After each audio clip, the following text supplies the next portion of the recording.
15h, 17h. Le Mac de l'après-midi, Sud Radio. Le Mac de l'après-midi. Marc Leval.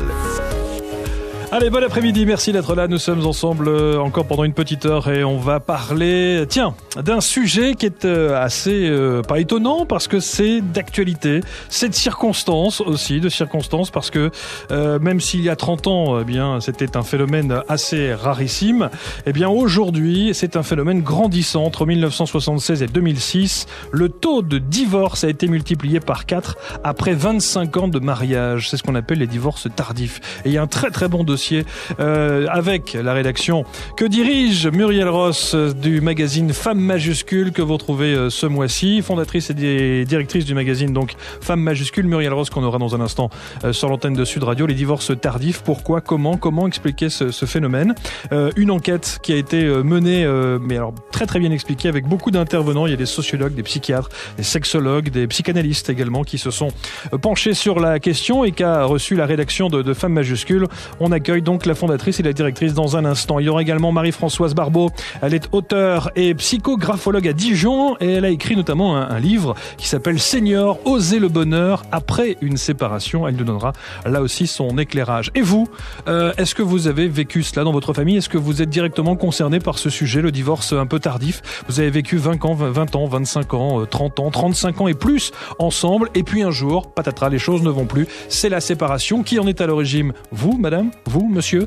Pour quelle raison? J'aimerais bien avoir vos témoignages si vous le souhaitez, nous faire partager évidemment votre vie. 0826 300 300 et puis les réseaux sociaux comme d'habitude. Les divorces tardifs avec la rédaction de Femmes Majuscules, c'est dans un instant.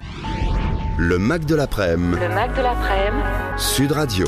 En collaboration pour cette heure avec le magazine Femmes Majuscules qui sort, c'est tout chaud, hein, c'est le moins qu'on puisse dire, c'est pour ce mois-ci, avec plusieurs thématiques, dont celle-ci que nous avons choisie, le divorce tardif, et c'est la fondatrice et la directrice du magazine qui est avec nous, c'est Muriel Ross, que j'ai le plaisir de retrouver une nouvelle fois sur l'antenne de Sud Radio. Muriel, bonjour. Bonjour. Comment allez-vous? Écoutez, bien. On va dire bien, allez. Voilà, on va se projeter dans le futur et se mettre en action. Exactement. Je suis ravi. Le magazine sort. Et oui, il est sorti il est sorti ce week-end. Ce week-end, précisément. Vous avez donc, depuis quelque temps, vous dirigez ce magazine que vous avez fondé, qui s'appelle Femmes Majuscules et qui cible une certaine catégorie, un public, on va dire, de ces femmes majuscules qui ont entre 45 et, on va dire, 55, 60, 65 et plus. Oui, en fait, c'est plus d'ailleurs une posture mentale qu'un âge, c'est-à-dire ce sont des femmes qui ont de l'expérience et qui regardent devant elles comment elles vont avancer et c'est des femmes qui se projettent dans l'avenir. Voilà. Bon, des femmes qui se projettent c'est le girls power de Femmes Majuscules. Moi, j'aime dire ça. Muriel Ross. Alors, on va accueillir Élodie Singal qui est avec nous, qui est psychologue clinicienne, spécialiste en thérapie et conseil sur la séparation, justement. Son cabinet est à Paris. Élodie Singal, bonjour. Oui, bonjour et bonjour à tous vos auditeurs. Merci d'être avec nous. Auditrice, tant qu'à faire. Voilà un sujet qui est assez étonnant et quand Muriel Ross de Femmes Majuscules m'a dit tiens, on va aborder cette thématique, c'est quelque chose, Muriel, qu'on imagine mal. Alors évidemment, on sait qu'il y a des séparations et des divorces à n'importe quel âge, mais il y a quand même des chiffres et une étude particulière, c'est là-dessus que vous avez basé votre enquête. Entre 76 et 2006, je le disais, le taux de divorce a été multiplié par 4 après 25 ans de mariage. C'est assez étonnant ce chiffre. Écoutez, oui, parce que on a un peu, comment on a cette idée peut-être un peu fausse de l'avancée en âge. On se dit finalement les couples plus âgés, ils sont ensemble, ils vont finir ensemble, etc. Et je crois qu'on a du mal à se représenter en fait le changement fondamental de société qui se profile aussi avec l'augmentation de la durée de vie. Et du coup, c'est vrai, nous on le dit souvent, une femme à 50 ans en France a 35 ans d'espérance de vie. Et ce qu'elle le sait aujourd'hui pour une raison très très simple, c'est qu'en général, elle a encore sa mère. Donc, il y a un moment donné, si ça va pas bien, notamment dans son couple, elle se pose la question, c'est pas pour 2-3 ans.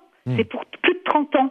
Donc peut-être que ça amène aussi à des comportements. Je pense qu'avant, au-delà de tous les points dont on va reparler, du fait qu'elle ne travaillait pas, etc., c'est qu'aujourd'hui, comme on a cette conscience-là, on se dit, mais en 30, en 35 ans, je peux faire plein de choses. Oui, ça veut dire que je vais pas pourrir ma vie, et en tout cas ne pas être suffisamment heureuse alors que j'ai encore de belles années devant moi. Exactement. Et puis je pense que au-delà de ça, c'est que si on fait le constat que ça marche pas, on va pas s'obliger à faire semblant encore pendant 35 ans. C'est ça. Parce que je pense qu'il y a un point aussi important, c'est que avec la maturité, et je dirais en particulier chez les femmes, il y a un moment donné, elles ont plus envie de faire semblant.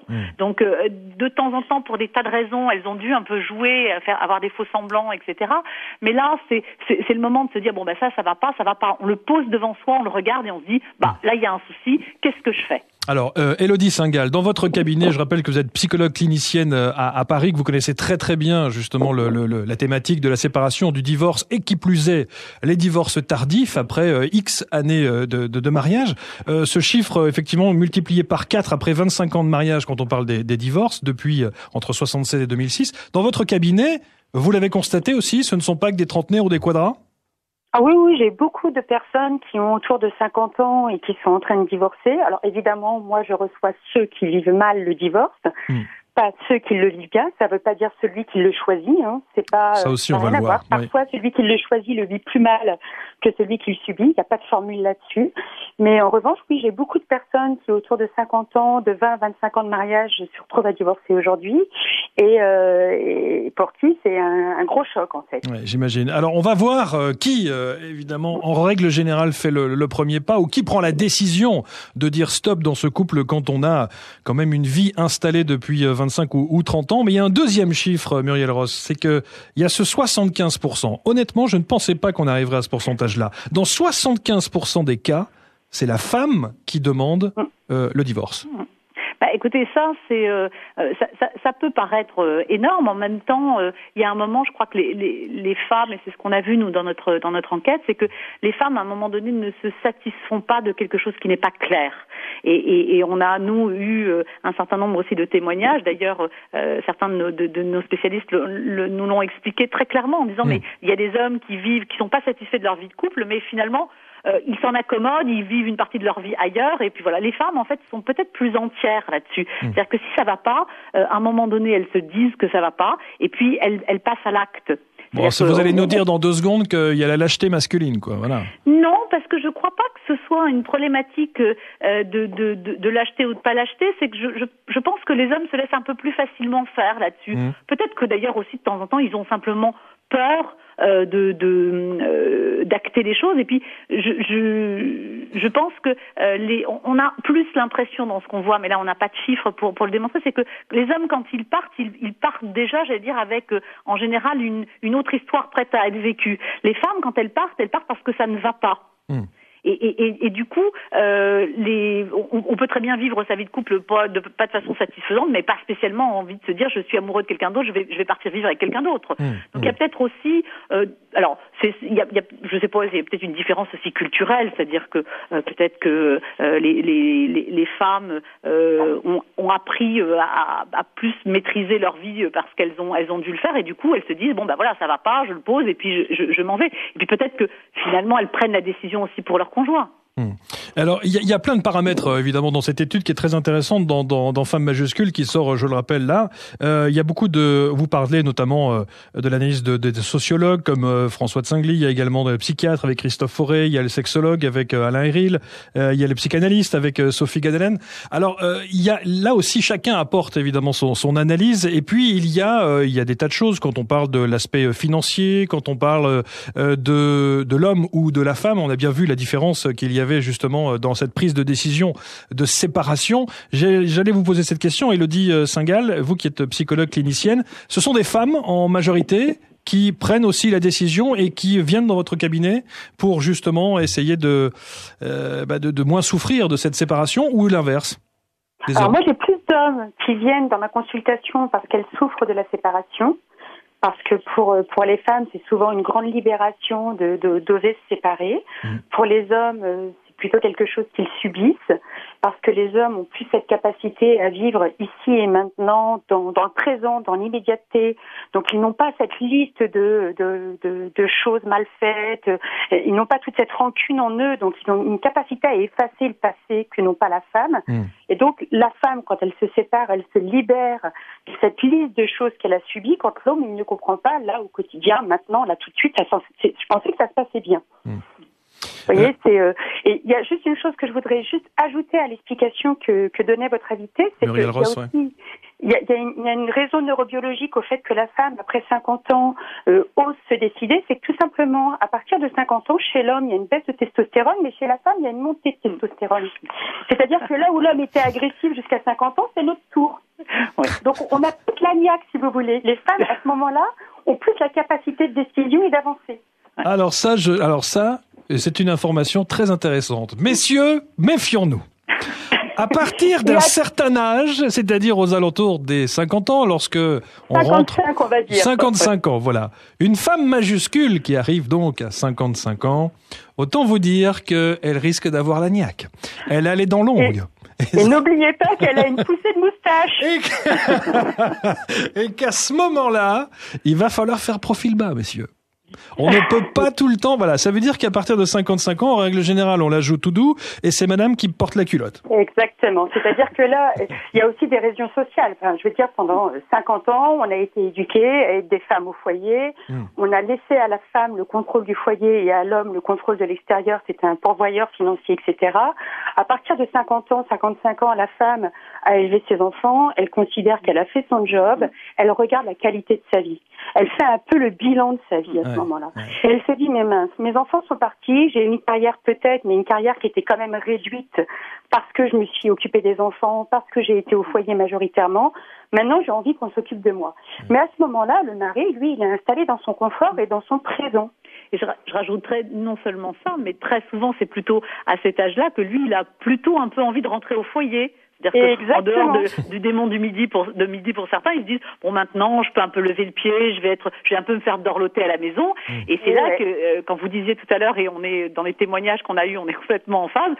C'est là où en fait ils ne comprennent pas ce qui leur arrive, parce qu'ils disent maintenant que je fais un effort plutôt pour être là, pour qu'est-ce qui se passe, et c'est 20, 30 ou 40 ans qu'il a vécu avec cette femme, il n'a pas vu ce qui se passait. Il n'était pas là, en plus souvent il est à l'extérieur. Quand je dis pas là, c'est-à-dire qu'il est à l'extérieur, donc il est moins préoccupé par les choses, et peut-être aussi qu'il n'entend pas un certain nombre de choses, parce que les femmes, par contre, peut-être là-dessus, ne verbalisent pas toujours ce qui va pas, parce que pour les enfants, parce que pour des tas de raisons, pour des raisons sociales, etc. Les femmes pensent souvent, moi, ce que je vois dans mon cabinet, et ça c'est à tout âge, c'est que les femmes pensent souvent verbaliser leur malaise, leur mal-être à la maison, mais en réalité, elles contournent toujours le problème. Parce qu'elles n'osent pas dire qui elles sont. Résultat, l'homme écoute ce qui est contourné, mais ne voit pas le fond du problème. Et en même temps, l'homme a des difficultés avec la confrontation et avec l'intime. Décidément, je ne pensais pas que nous allions autant en prendre pour notre grade, messieurs. Non, parce qu'en réalité, je trouve que les femmes devraient copier les hommes. Les hommes sont plus heureux que les femmes, majoritairement. Ah tiens.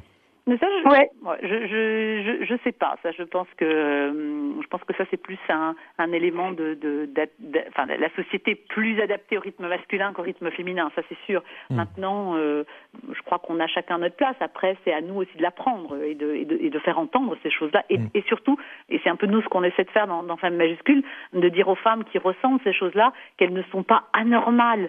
Que après, on va sans doute en reparler. L'enjeu, c'est pas non plus forcément de dire je jette 20 ans de vie commune à la poubelle, c'est pas ça non plus le sujet.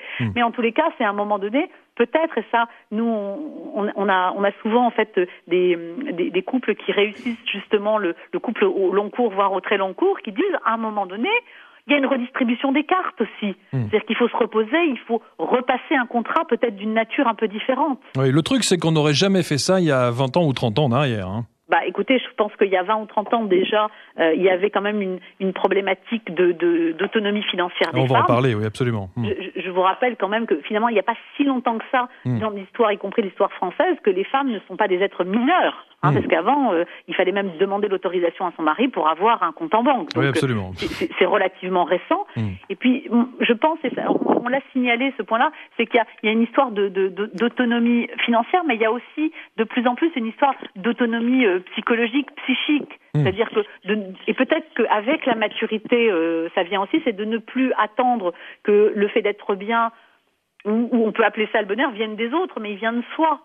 On la porte en soi, cette capacité. Donc c'est à nous de le mettre en œuvre. Et je pense qu'à 50 ans, on n'attend plus le prince charmant, de toute façon. C'est bon, ça, c'est une affaire qui est réglée. Je suis pas d'accord. Ah, mais non! Désolée, Élodie Singal, réagissez là-dessus. Ah, je réagis. On attend le prince charmant à tous les âges. Mais ça veut pas dire qu'on n'a pas envie de croire à une jolie l'amour histoire. avec un grand A, justement, je pense que c'est personne. Vous savez, la femme, parce que c'est un débat, moi j'entends ici que c'est beaucoup autour de la femme, c'est pas beaucoup autour de l'homme. Mais la femme, elle a ce côté où au moment où elle divorce, elle regarde où elle en est là maintenant avec sa faille narcissique et sa douleur de femme qui divorce. Oui. Elle oublie toutes les belles choses qu'elle a vécues au passé. Au moment du divorce, la femme n'a pas vraiment la compétence à regarder. Mais moi, j'ai été nourrie aussi par cet homme. Je parle pas d'argent et de nourriture. Je parle de nourriture psychologique, d'amour social, les enfants, etc. J'ai été nourrie dans cette relation. Qui je suis aujourd'hui, c'est aussi grâce à cet homme, aussi grâce à cette relation, etc. Au moment du divorce, moi, ce que j'ai, et ça, c'est à tous les âges, au moment du divorce, la femme a une capacité, alors ça revient peut-être quelques années plus tard, mais au moment du divorce, pendant les 2-3 premières années, la femme efface totalement les plus-values de cette relation. D'accord. Écoutez, je ne peux être que, en tout cas, nous, on termine notre papier sur ce sujet-là, c'est de se dire que, y compris dans cette décision qui peut être une décision douloureuse, on est aussi devenu celle qu'on est parce qu'on a vécu avec quelqu'un. Et là, je suis complètement d'accord avec vous, et qu'il est hors de question de tirer un trait en se disant il y avait que du mauvais. D'ailleurs, on a une de nos témoins qui raconte justement ça en disant elle ne voulait pas justement que ces 30 ans qu'elle avait vécu avec cet homme finalement se réduisent à un rien. Et il a fallu retricoter quelque chose, y compris avec cet homme avec qui elle a partagé sa vie et qui ne vit plus aujourd'hui. En tout cas, elle a gardé une relation et elle nous disait que la relation, elle est claire aujourd'hui et qu'ils peuvent, y compris, passer un bon moment ensemble en parlant des souvenirs, en parlant d'un certain nombre de choses. Donc, je suis d'accord avec vous. On va y revenir dans un instant. Justement, c'est le dossier de Femmes majuscules que l'on vous propose, les divorces tardifs. C'est avec Élodie Singal, qui est psychologue clinicienne, spécialiste en thérapie et conseil en séparation. Elle est à Paris, son cabinet est à Paris, Élodie Singal, et puis Muriel Ross, donc la fondatrice et directrice du magazine Femmes majuscules. Nous y revenons dans un instant. À tout de suite. Le Mac de l'après-midi, Sud Radio. Marc Leval. Le divorce tardif avec mes invités pour commencer. Muriel Ross, la fondatrice et directrice du magazine Femmes majuscules. Très belle enquête avec la collaboration de François de Saint-Gly, le sociologue, avec le psychiatre Christophe Fauré, et puis avec Alain Héril, le sexologue, et la psychanalyste Sophie Cadalen. Et puis il y a bien sûr Élodie Singal, qui est psychologue clinicienne, spécialiste en thérapie et conseil en séparation à Paris. Son cabinet est à Paris.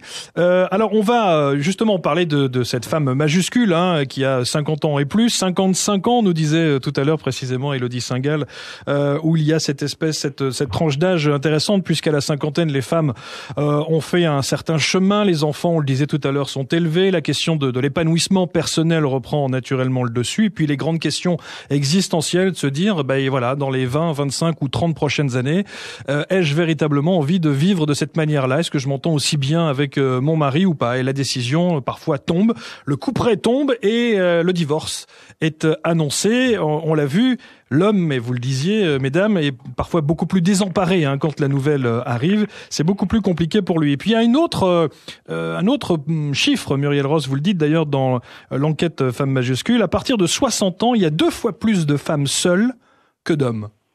Oui, alors, ça, ce sont les statistiques. Ceci dit, c'est très intéressant parce que, bien qu'il y ait ce chiffre, et que là aussi, au-delà d'un chiffre, en fait, on voit ce qui se passe autour de nous. Les femmes n'ont pourtant pas peur de ça. C'est-à-dire qu'à un moment donné, on sait aussi qu'aujourd'hui, il y a des tas on peut plus facilement rencontrer des gens. Et puis, de toute façon, ce qu'elles disent, elles préfèrent être avec des copines et s'amuser que finalement se retrouver chez elles avec un homme, un mari, avec qui elles ne partagent plus rien. Ouais. Donc, vous savez, il y avait cette fameuse phrase, c'est qu'il vaut mieux être tout seul que mal accompagné. On a l'impression un peu qu'il y a ça, c'est qu'à un moment donné, le fait d'être seul en soi n'est pas quelque chose qui est condamnable. Enfin, je veux dire, à un moment donné, c'est sûr que c'est pas forcément facile.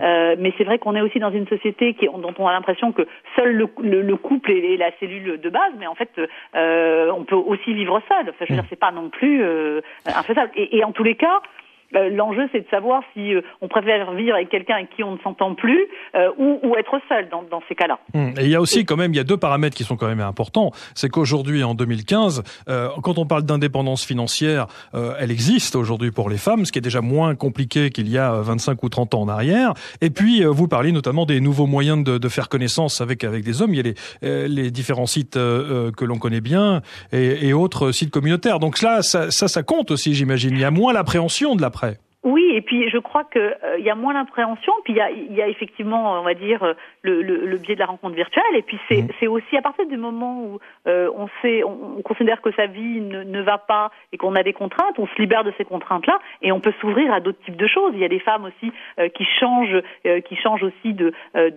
cercle d'amis, qui vont aller faire de la danse de salon parce qu'elles ont toujours eu envie d'en faire. Il y en a qui se mettent à faire des tas de choses, à sortir, etc. Et là aussi, c'est autant d'occasions et de possibilités de faire des rencontres.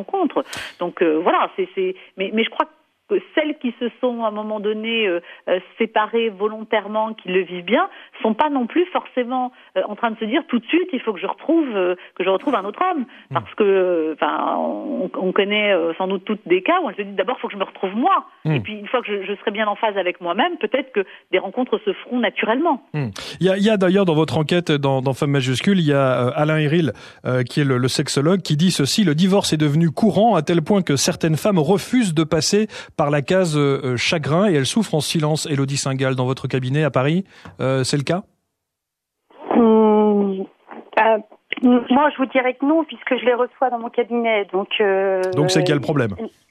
Oui, moi, les gens me parlent. Après, je pense que autant à 30 ans, déjà, on a honte quand on divorce, quoi qu'il arrive. À n'importe quel âge. 20 ans, 30 ans. Ouais. Pardon ? À n'importe quel âge. À n'importe quel âge, on a honte parce que la honte, c'est la définition de la honte, c'est le fait de ne pas se sentir conforme aux attentes de moi, de quelqu'un, de la société, d'une communauté, etc. Donc forcément, on a honte. Et je pense que quand on passe les 50-60 ans, on a encore plus honte. Parce qu'on a quand même grandi, on a quand même été conditionné à respecter l'institution du mariage.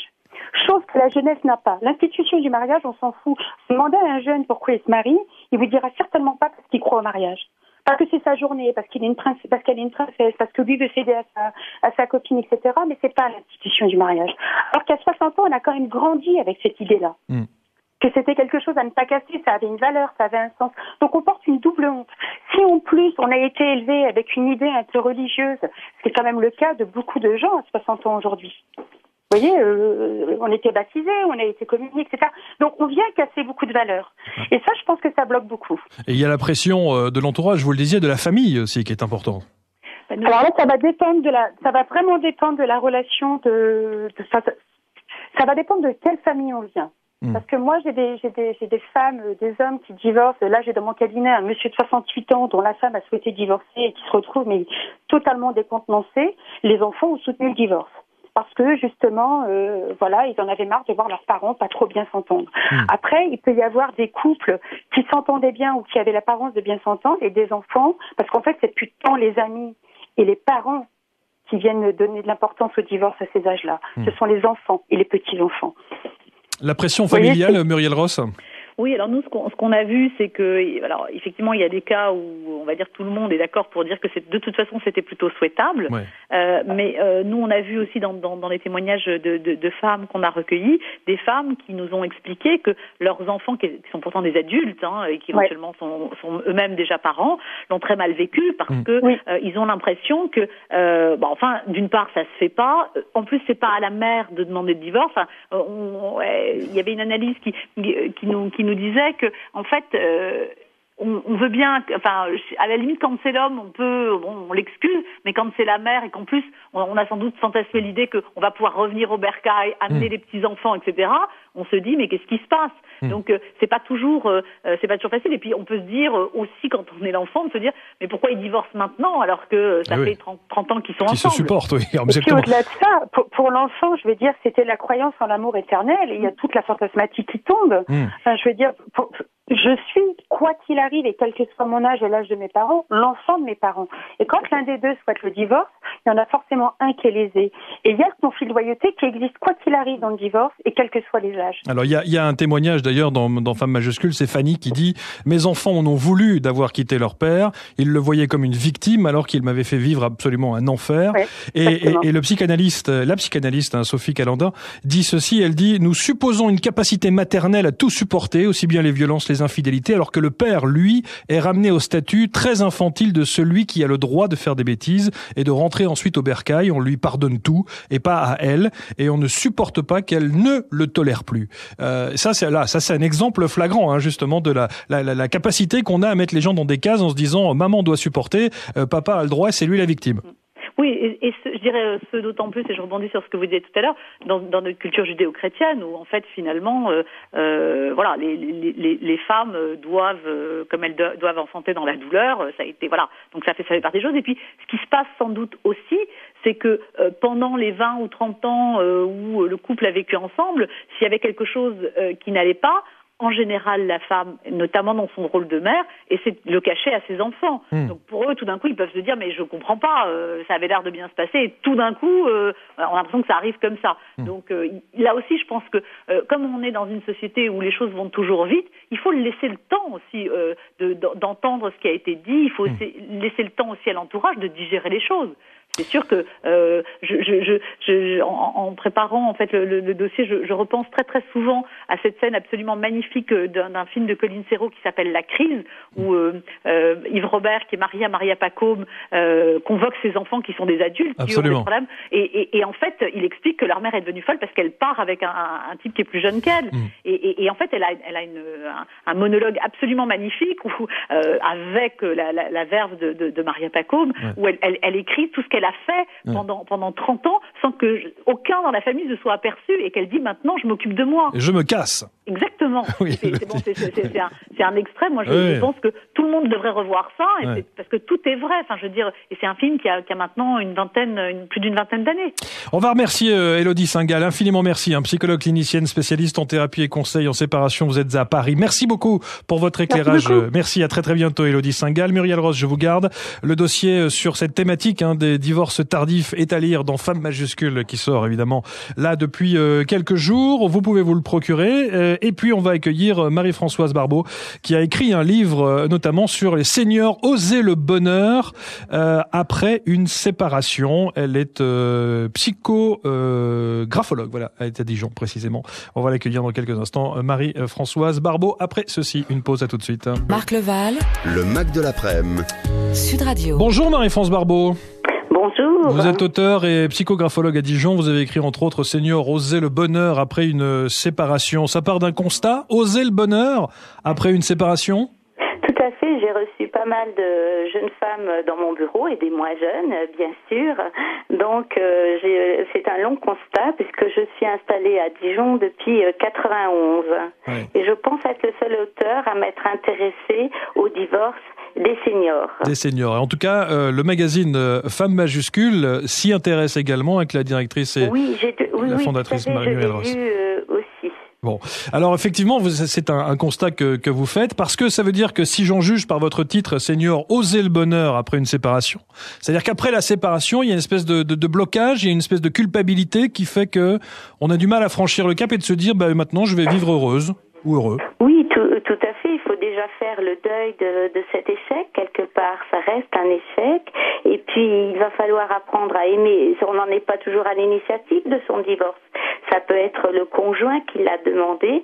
Et il faut apprendre à aimer sa nouvelle vie et se projeter dans l'avenir d'une manière positive. Parce que même un divorce, même si on en a l'initiative, ça génère du stress. Ah oui. Ça, j'imagine qu'effectivement, et puis non seulement du stress pour soi, et puis pour son entourage, il y a quand même des dommages collatéraux. À moins que tout se passe bien, Muriel Ross, encore une fois, tout peut parfaitement bien coller. On peut être d'accord sur tous les plans. On peut être d'accord, mais je souscris à ce qui a été dit aussi précédemment, c'est que je pense qu'à un moment donné, il y a quand même une forme de douleur, ne serait-ce, j'avais envie de dire, que par rapport à soi-même, ou qu'on ait beaucoup cru ou pas à l'institution du mariage, c'est quand même un constat à un moment donné que ça ne fonctionne plus. C'est pas que ça n'a jamais fonctionné, mais ça ne fonctionne plus. Donc, je crois que là aussi, sans être, il faut qu'on arrête d'être dans des situations de cette espèce de positivité à tout craint, c'est-à-dire que être positif, oui, mais accepter qu'à un moment donné, il y ait des choses qui aillent moins bien. Donc, je pense pas que même les gens dont on parlait tout à l'heure, les femmes dont on parlait aussi tout à l'heure, qui disaient, mais en fait, ça a été une libération pour moi. Ça n'empêche qu'il y a des moments où ça peut être un peu douloureux. Enfin, en tout cas, moi, je suis assez d'accord avec ce que vous venez de dire aussi, Madame Barbeau, c'est qu'à un moment donné, il faut aussi se laisser le temps de passer à autre chose. On peut pas tout gérer dans un claquement de doigts. Ça veut dire qu'aujourd'hui, Marie-France Barbeau, il faut un accompagnement, il faut justement il faut un vrai soutien psychologique, même si on se sent forte et qu'on est prête à tout assumer, hein. Oui, je crois qu'il faut surtout rester zen, essayer de pas envenimer les choses, prendre le maximum de recul, bien identifier ses besoins, et donc là, on a peut-être besoin effectivement d'une aide extérieure. Surtout si on a un long parcours, un mariage qui a duré très très longtemps, il va falloir apprendre à inventer une nouvelle vie. Donc il est évident qu'une aide extérieure peut être utile. Et je pense que pour être heureux, donc il faut passer, un divorce passe par plusieurs étapes, et puis pour être heureux, il faut y mettre du sien. Je crois que c'est le philosophe Alain qui disait ça. Il va falloir se tourner vers l'avenir quand même, en prenant les choses en main et en faisant preuve d'un peu de courage. Muriel Ross, il y a quand même depuis tout à l'heure, depuis le début de l'émission, là ça fait 45 minutes qu'on parle, alors les femmes, la situation compliquée des femmes. Alors on sait que femme majuscule par définition s'adresse aux femmes, hein, on parle beaucoup des hommes. On parle aussi des hommes, mais on parle quand même beaucoup des femmes. Bon, et alors, figurez-vous que je me pose la question, parce que je me dis, et si on parlait un peu des hommes à un moment donné? Parce que la souffrance, elle est des deux côtés. Le divorce peut être demandé par madame, il peut être bien sûr demandé par monsieur. On l'a vu, dans 75% des cas, ce sont les femmes qui demandent la séparation, même s'il y a 25 ou 30 ans de vie commune auparavant. Mais est-ce que la souffrance, à votre avis, d'après l'enquête que vous avez menée, la souffrance des hommes est la même que celle des femmes quand il y a cette séparation aussi tardive? Moi, je pense que oui, parce que je pense aussi qu'il y a peut-être un effet de sidération aussi chez les hommes. Parce que, on le disait tout à l'heure, je pense qu'une partie d'entre eux ne comprend pas ce qui se passe. Et d'autant moins qu'ils ne s'y sont pas préparés, ou en tout cas, ils n'ont pas vu les signes. Oui, ou ils ne veulent pas se l'avouer. Ou ils veulent pas se l'avouer. Mais je crois qu'aussi, il y a peut-être quelque chose sur lesquels il faut qu'on aide aussi les hommes, c'est ils n'ont pas l'habitude de parler de leurs sentiments, de leurs ressentis, etc. Ils sont quand vous parlez avec des hommes, souvent ils vous disent, quand ils ont fait quelque chose avec des copains, par exemple, ils ont fait des choses physiquement. Ils ont été au foot, ils ont été, je sais pas quoi, conduire une bagnole, et ils sont souvent sidérés quand on leur dit, mais t'as fait quoi avec ta copine? Mais j'ai parlé pendant 2 heures. Parce que pour eux, là aussi peut-être culturellement, ils sont pas tellement autorisés à verbaliser tout ça. Mais ça vient d'où ça?